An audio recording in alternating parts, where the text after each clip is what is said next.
கிறிஸ்துவுக்குள் அன்பானவர்களே, ஆண்டவராகிய இயேசு கிறிஸ்துவின் விலையேறப்பெற்ற நாமத்தில் நான் உங்களை வாழ்த்துகிறேன். கர்த்தர் உங்களை ஆசீர்வதிப்பார்.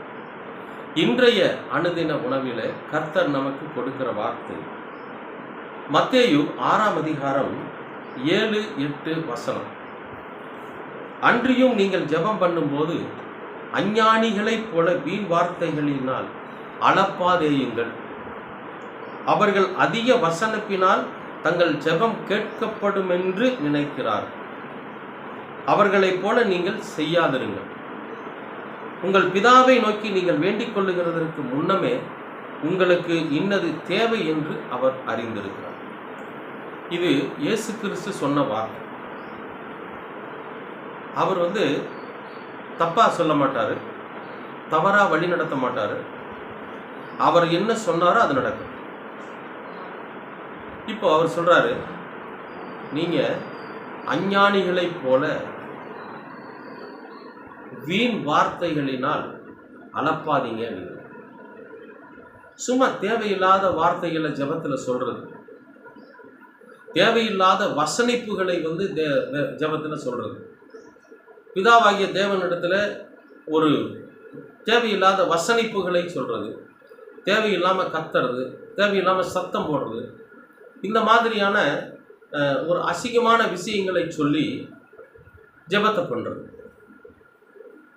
அப்போ அவங்க சொல்கிறாரு, நீங்கள் அந்த மாதிரியெல்லாம் ஒரு தேவையில்லாத ஒரு வசனத்தை சொல்லி, தேவையில்லாத வார்த்தைகளை சொல்லி, அப்படியே வர்ணிக்கிற மாதிரி வர்ணித்து அவரை ஏமாற்றி அவர்கிட்ட நாம் ஜெபத்தை சொல்லி நம்ம அவர்கிட்டருந்து ஆசீர்வாதத்தை வாங்கிடலாம் அப்படிங்கிறது நடக்காத ஒரு விஷயம்.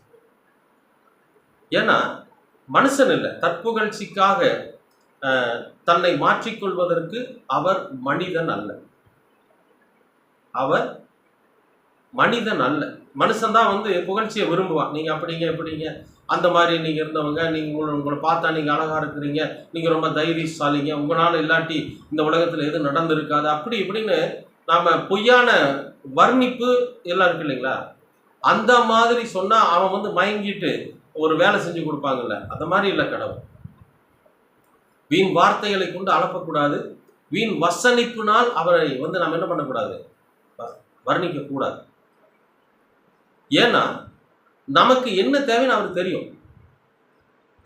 நமக்கு என்ன வேணும், நம்ம என்ன ஜெபம் பண்ண போகிறோம், எந்த காலத்தில் எது கொடுத்தா இவன் சரியாக இருப்பான் அப்படிங்கிறத அவருக்கு தெரியும். நாம் கேட்குறப்போ அவர் தருவார். ஏற்ற காலத்தில் ஏற்ற சூழ்நிலையில் நிச்சயமாக கொடுப்பார். ஏங்க அப்போ நான் கஷ்டப்பட்டுக்கிட்டே இருக்கிறேன்னு, நான் எடுக்கிற எந்த காரியமும் ஜெயம் பெற முடியலையே, நான் வாழ்க்கையில் தோல்வி அடைஞ்சிக்கிட்டே இருக்கிறேனே, அப்போ கடவுள் இதை அனுமதிக்கிறாரா? ஆமாம், அவருடைய அனுமதி இல்லாமல் அது நடக்காது. கஷ்டப்படுங்க, வேதனைப்படுங்க, துக்கப்படுங்க, ஆண்டவர்கிட்ட கேளுங்க, எதனால இந்த துக்கமும் வேதனையும் கஷ்டமும் எனக்கு கொடுக்குறீங்கன்னு கேளுங்க. அந்த காரணத்தை அவர் சொல்லுவார். அதை மாற்றிக்குங்க. அதுக்கப்புறம் ஒரு நல்ல வாழ்க்கை, ஒரு நல்ல ஆசீர்வாதமான ஒரு சமாதானமான வாழ்க்கையை கர்த்தர் தருவார். நம்மகிட்ட தான் இருக்கும். தீதும் நன்றும் பிறர் தர வார. நன்மையானாலும் சரி, தீமையானாலும் சரி, அடுத்தவங்க நமக்கு தர முடியாது. நமக்கு நாமளே உருவாக்கிக்கிறது தான். அதனால நம்மிடத்துல என்ன குறை உண்டு, நம்மிடத்துல என்ன தவறு உண்டுன்னு ஆண்டவரிடத்துல கேட்குறப்போ அவர் சுட்டி காட்டுவார். அதை நம்ம மாற்றிக்கிறப்ப அவருக்கு தெரியும் நமக்கு என்ன கொடுக்கணும். நாம் ஜெபம் பண்ணுறதுக்கு முன்னாலேயே நமக்கு என்ன வேணும் அப்படிங்கிறது அவருக்கு தெரியும். ஏன்னா நாம் தாயின் கருவிலை உருவாவதற்கு முன்பே நம்மை பேர் சொல்லி அழைத்தோம். இப்படி ஒரு மனுஷனை நம்ம உருவாக்க போகிறோம், இப்படி ஒரு வாழ்க்கை அவன் வாழ போகிறான், அவனுக்கு இந்த மாதிரியான ஒரு சமாதானத்தையும் ஆசீர்வாதத்தையும் தரணும் அப்படிங்கிறது பிதாவாகிய தேவனுக்கு தெரியும். அதனால தேவையில்லாமல் ஜெபம் பண்ணுகிறப்ப தேவையில்லாமல் அலப்புறது, தேவையில்லாமல் சத்தம் போடுறது, தேவையில்லாமல் கத்துறது, இந்த மாதிரியெல்லாம் இல்லாமல் பொறுமையாக, நிதானமாக, கண்ணியமாக, கௌரவமான வார்த்தைகளை சொல்லி கர்த்தரை மகிமைப்படுத்தி நாம் ஜெபத்தில் நம்முடைய தேவைகளை கேட்கணும். அப்படி கேட்குறப்போ நம்முடைய பிதாவாகிய தேவன் நமக்கு நிச்சயமாகவே அதை அருளை செய்யும்.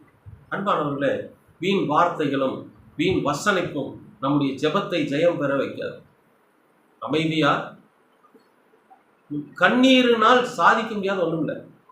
ஆண்டவரோட சமூகத்தில் நீங்கள் அழுது பாருங்க, உங்கள் கண்ணீரை அவர் கணக்கில் வச்சிருப்பார்.